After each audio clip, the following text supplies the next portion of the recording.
बिस्मिल्लाहिर्रहमानिर्रहीम, अस्सलाम वालेकुम। पाकिस्तान और दुनिया भर में देखने और सुनने वालों को अब्दुल कादिर का सलाम।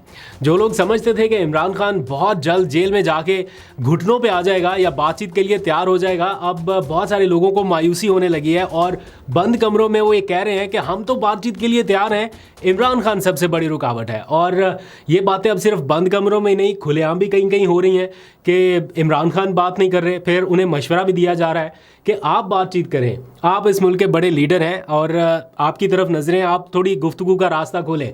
लेकिन उनकी तरफ से जो बातें की जा रही हैं वो एब्सोल्युटली नॉट के करीब करीब हैं। जब वो कहते हैं ना फॉर्म 47 वालों से बातचीत, नहीं, ये नहीं हो सकता, तो उसकी वजह से आज आके मामला कहीं पे फंसे हैं। और आज भी इसका जिक्र हुआ, कुछ देर में उस पर बात करते हैं, लेकिन पहले थोड़ी सी डिस्कशन करते हैं आज के PTI के पावर शो पे जो सवात में जलसा हुआ। PTI ने ये अपना एक नया फेज़ जो है एहतजाजी तहरीक के लिए उसको शुरू किया है। बहुत दिनों से ये बातें हो रही थी कि जनाब अगस्त में, जुलाई में इसके आसपास जाके कहीं कोई लॉन्ग मार्च की कॉल आ सकती है या कोई आखिरी कॉल आ सकती है, तो उसके लिए कहीं ग्राउंड के ऊपर तैयारियां नज़र नहीं आ रही थी। तो पंजाब में माहौल जैसा है वो आपके सामने ही है, तो ऑल्टरनेट फिर खैबर पख्तूनख्वा ही था। तो PTI की लीडरशिप ने ये डिसाइड किया कि जब तक पंजाब में हमें कन्वेंशंस की इजाज़त नहीं मिल जाती या मूवमेंट उस तरह से नहीं बहाल होती, तब तक खैबर पख्तूनख्वा का प्लेटफॉर्म जो है वो हाजिर है। वहाँ पे पता है हर्डल्स नहीं है, सरकारी मशीनरी रुकावट नहीं डालेगी, वहाँ का वोट बैंक, वहाँ के लोग तगड़े हैं, सपोर्ट तगड़ी है, तो वहाँ पर किया जाए। कुछ दिनों पहले जब ये सवात का जलसा प्लान हो रहा था तो कुछ लोगों के साथ बातचीत करने का मौका मिला जो जलसे के एक तरह से मुंतज़मीन है या ये जलसा कराने की तरफ जिनका पूरा ध्यान था, जो ज़िम्मेदार लोग हैं यानी PTI के। उनसे बातचीत हुई, जब उनसे पूछा तो मुझे तो वैसे ज़ाती तौर पर ये लग रहा था कि सवात का जो जलसा है वो बहुत ज़्यादा सुपर डुपर हिट जलसा हो सकता है। उन लोगों की राय ये थी कि अगर आप खैबर पख्तूनख्वा के लोगों को ये बोले ना कि इमरान खान की रिहाई के लिए या लॉन्ग मार्च की कोई कॉल है, तो सारे के सारे निकल पड़ते हैं और इस्लामाबाद ले जाएं, लाहौर की तरफ कॉल दे दें उन्हें, वो निकल पड़ेंगे। लेकिन अगर आप जलसों की तरफ उन्हें लगाई रखेंगे और प्रैक्टिकल इमरान खान की रिहाई के लिए कोई इक़दाम नहीं है, तो वो उनका इंटरेस्ट जो है वो लूज़ होता जा रहा है और वो उतनी बड़ी तादाद में शायद ना निकल सके। आज जो जलसा हुआ उसके ऊपर आपकी फिर जो एनालिसिस कह सकते हैं या राय कह सकते हैं, वो आप ज़रा कमेंट सेक्शन में ज़रूर दीजिएगा। मैं ख़ुद तो विटनेस नहीं कर सका, वहाँ पे जा नहीं सका, इसलिए मैं अपनी ज़ाती राय नहीं दे पाऊँगा क्योंकि मैंने देखा नहीं है। लेकिन जो लोग इस जलसे को अटेंड कर चुके हैं और ज़िम्मेदार लोग हैं PTI के, उनसे मैंने पूछा तो उन्होंने कहा कि एक अच्छा जलसा हुआ, अच्छी तादाद में लोग आए, आसपास भी छतों के ऊपर भी लोग थे, पंडाल भी पूरा भरा हुआ था, सवात शहर में भी ट्रैफिक जैम जैसी सूरत थी, तो काफ़ी मूवमेंट रही। लेकिन अगर आप इसको कंपैरिजन करें जो इमरान खान की मौजूदगी में जलसे हुए हैं उस हिसाब से, या मुराद सईद की मौजूदगी में जो जलसे हुए हैं उस हिसाब से, उस पैमाने पे मापना चाहेंगे तो शायद ये उससे एक दर्जा कम था, लेकिन एक अच्छा जलसा था। आप लोग अपनी फेयर ओपिनियन जो है वो ज़रूर कमेंट सेक्शन में दीजिएगा। बल्कि उन्होंने मुझे बताया कि हम लोग ये एक्सपेक्ट कर रहे थे, यानी ये PTI के अपने लोगों की मैं बात बता रहा हूँ, वो ये कह रहे हैं कि हमें कहीं ना कहीं से ऐसे सिग्नल्स मिल रहे थे या हम ये एक्सपेक्ट कर रहे थे कि एट द एंड या किसी ना किसी स्टेज पे मुराद सईद की शायद एंट्री हो सकती है। तो कह रहे हैं कि हमारी नज़रें भी इधर उधर ही थी और इंतज़ार था कि शायद मुराद सईद आए इस जलसे में, लेकिन वो नहीं हो सका। और मेरा ख्याल है इन हालात में इस वक्त ये अगर हो भी जाए तो उनके लिए बड़ी मुश्किलात पैदा होंगी, इसलिए उनके शायद उनकी जो सोच है या उनके जो करीबी लोग हैं वो नहीं चाहते, जो उनकी प्रोटेक्शन चाहते हैं। हालांकि सवात में आए रोज़ कोई ना कोई मार्च होता है या कोई ना कोई डेमोन्स्ट्रेशन जो है वो होती है कि मुराद सईद को तहफ़्फ़ुज़ दिया जाए, लेकिन इन हालात में मेरा ख्याल है उनका बाहर निकलना फ़िलहाल मुश्किल दिखाई दे रहा है।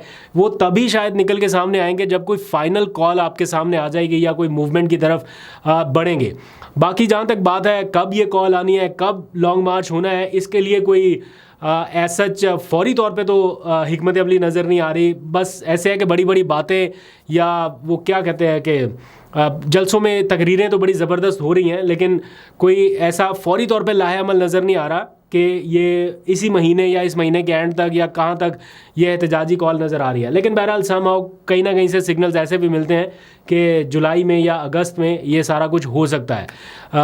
ये जो कुछ भी होना बजट के बाद या बजट बिल्कुल करीब है, तो जैसे ही बजट आएगा, टैक्सेस की भरमार और फिर उसका नतीजा जो पहला आवाम के ऊपर बोझ की सूरत में निकलेगा, उसके बाद कुछ ना कुछ ये मोमेंटम बनना है, उससे पहले शायद ये नहीं होने वाला। तो अब मेरा ख्याल अगला जलसा जो है वो अगले हफ्ते मानसहरा में होने जा रहा है और फिर उसके बाद कुछ और कन्वेंशन भी हैं। पंजाब में कन्वेंशन आज एक मेरा ख्याल हाफजाबाद में हुआ है और उसमें हमाद अज़हर ने सरप्राइज़ एंट्री दी है। मुराद सईद तो सवाद में नज़र नहीं आ सके, लेकिन हाफजाबाद के कन्वेंशन में हमाद अज़हर अचानक नज़र आए कुछ देर के लिए और फिर वो चले गए।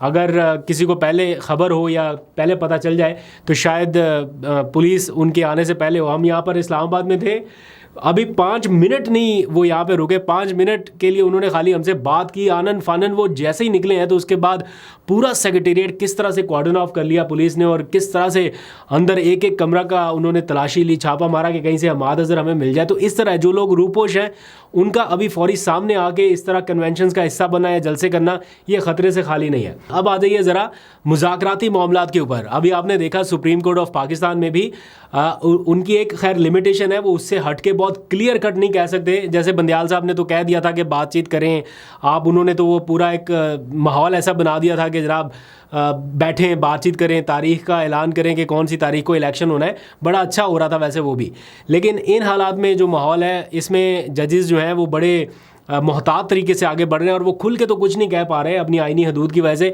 लेकिन उन्होंने बड़ी बार हिंट दिया लास्ट टाइम जब इमरान खान पेश हुए कि जनाब मुज़ाकरात, बातचीत, आप बातचीत करें, हम आपकी तरफ देख रहे हैं, कौम आपकी तरफ देख रही है, आप बड़े लीडर हैं, नज़रें आपकी तरफ है, उन्होंने बड़ी बार कहा। लेकिन जब वो इमरान खान से पूछते हैं कि ये जो हुक्मरान इस वक्त बैठे हैं क्या ये आइन में तरमीम कर सकते हैं, आपका क्या ख्याल है, वो कहते हैं फॉर्म 47 वाले बिल्कुल नहीं कर सकते, इनके पास कोई इख्तियार ही नहीं है। दैट मीन्स कि इमरान खान इनको बातचीत के काबिल भी नहीं समझ रहे कि इनसे बातचीत हो सके। तो उनकी तरफ से तो वो आ जाता है क्लियर कट जवाब, उसके बाद फिर सारी खामोशी। अब आज जो नवाज शरीफ साहब हैं उन्होंने भी एक मीटिंग में इमरान खान साहब के बारे में काफ़ी बातें की, उनके एयर कंडीशन को लेके मामलात के हवाले से। उनका जो आज आके मुझे ऐसा लगता है कि वो कहीं ना कहीं ऐसा चाहते हैं कि बातचीत हो। वो मिसालें देते हैं ना कि मैं गया था, इनके घर गया था, मैं सड़क बनवाने तो नहीं गया था, मैं कोई वोट मांगने तो नहीं गया था, मैं इस काम के लिए गया था कि मिलजुल के आगे बढ़े, लेकिन उसने ये किया, उसने वो किया। पुराने दुख वो आपके सामने रख रहे हैं। तो कुछ ज़राए से ये खबरें रिपोर्ट हो रही हैं कि आज भी उन्होंने कहीं ना कहीं ये बात की है कि मुज़ाकरात की राह में असल रुकावट इमरान खान है, वो बातचीत करने के लिए तैयार नहीं है। तो इस टाइम अब आपको बड़े आसानी से समझ आ जानी चाहिए चीज़ कि जो कुछ लोग ऐसे अफवाहें फैलाते हैं ना कि इमरान खान बात करना चाहता है लेकिन किसी और तरफ से जवाब नहीं आ रहा या बिल्कुल कुछ नहीं हो रहा, तो बिल्कुल ऐसा भी नहीं है। इमरान खान के पास इस वक्त अच्छी खासी बार्गेनिंग पावर मौजूद है, लेकिन उसको एग्जीक्यूट कैसे करना है और किन लोगों के साथ करना है, ये एक क्वेश्चन है जिसके ऊपर इस वक्त सबकी नज़र है। बहरहाल आने वाले दिनों में शायद इसमें कोई ब्रेक थ्रू हो, शायद कोई पेशरफ्त हो। हर 2-4 दिनों के बाद सुनने को मिलता है ना कि जनाब कॉन्फिडेंस बिल्डिंग मेजर्स जो हैं वो लिए जाने वाले हैं या CBMs बनने लगे हैं। कोई इधर से आता है कि ये होना चाहिए, कोई उधर से आता है ये होना चाहिए, लेकिन हो कुछ नहीं रहा। तो अल्टीमेटली मुझे लगता है कि होना तभी है जब इमरान खान एक स्टेप या तो पीछे हटेंगे या फिर किसी दूसरे फरीक को 2 स्टेप आगे आना पड़ेगा, क्योंकि ये मामला इतना आसानी से हल होने वाला नहीं है। तो इसमें थोड़ा टाइम और लगेगा। मीनवाइल क्या हो रहा है, इमरान खान के ऊपर केसेस हो रहे हैं, एक्स्ट्रा ज़्यादा केसेस बनाए जा रहे हैं। अहलिया की उनकी का केस जो है वो किस तरह से लटकाया गया, आज हाई कोर्ट में चला गया वो केस, इद्दत वाला जो मामला था। सिविल कोर्ट ने सज़ा सुनाई, आज वो हाई कोर्ट में चैलेंज कर दिया गया कि जनाब वहाँ से तो इंसाफ हो नहीं रहा, वो तो केस को लटकाई जा रहे हैं।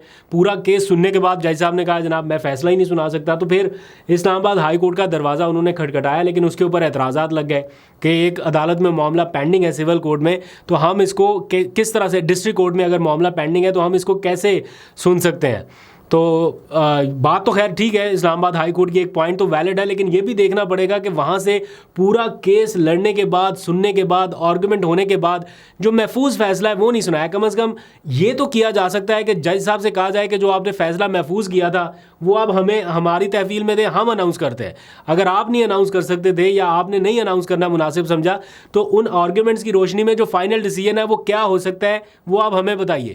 हाई कोर्ट अनाउंस कर दे, कोई और जज अनाउंस कर दे, क्या ज़रूरी है कि पूरा केस दोबारा से उसका ट्रायल होगा। एनीवेज ये सारा कुछ हो रहा है। फिर इमरान खान के ऊपर जो केसेस बन रहे हैं वो शामिल तफ्तीश हो गए जनाब ट्वीट वाले केस में। अब ट्वीट वाला जो केस है उसमें बड़ी इंटरेस्टिंग सूरत हाल पैदा हुई। 2 बार तफ्तीशी एहलकार गए इमरान खान के पास कि जनाब हम तफ्तीश करने के लिए आए। उन्होंने कहा कि जब तक मेरे वकील नहीं होंगे मैं शामिल तफ्तीश नहीं होगा। 1 बार हुआ, दूसरी बार हुआ, फिर तीसरी बार वो शामिल तफ्तीश हुए अपने वकला की मौजूदगी में। और ज़राए ऐसा बताते हैं, बल्कि PTI ऑफिशियल ने वो पूरा सवाल और जवाब का एक जारी किया उन्होंने एलामिया के इमरान खान से क्या पूछा गया और उन्होंने क्या जवाब दिया। इमरान खान के सारे जवाबात उन्होंने PTI ऑफिशियल ने बता दिया। इससे पहले के बाद में कुछ सोर्सेज से ख़बरें चलने लगें कि इमरान खान ने सारा मलबा PTI की सोशल मीडिया पर डाल दिया और ये कहा कि मेरा इसमें कोई किरदार नहीं है या मैं ऑन ही नहीं करता। इस किस्म की खबरें चलें। उन्होंने ख़ुद एलामिया जारी करके कहा कि इमरान खान ने ये जवाब दिया है कि मैं इस ट्वीट को ऑन करता हूँ, लेकिन मैंने वीडियो नहीं देखी थी। अगर ये वीडियो मेरे सामने आती या मुझे दिखाई जाती तो मैं इसमें करेक्शन करवाता और इसकी इम्प्रूवमेंट के लिए इसमें मज़ीद कुछ चीज़ें ऐड भी करवाता। तो ये इमरान खान साहब की तरफ से कहा गया। तो खैर ये सारी चीज़ें चल रही हैं। अंसार अब्बासी साहब का कहीं पे मैं देख रहा था बयान, वो ही फरमा रहे हैं कि अगर मामलात को बेहतर करना है तो PTI के सोशल मीडिया को पहल करनी पड़ेगी। अब पहल का मतलब आप यही है कि ट्वीट डिलीट किया जाए।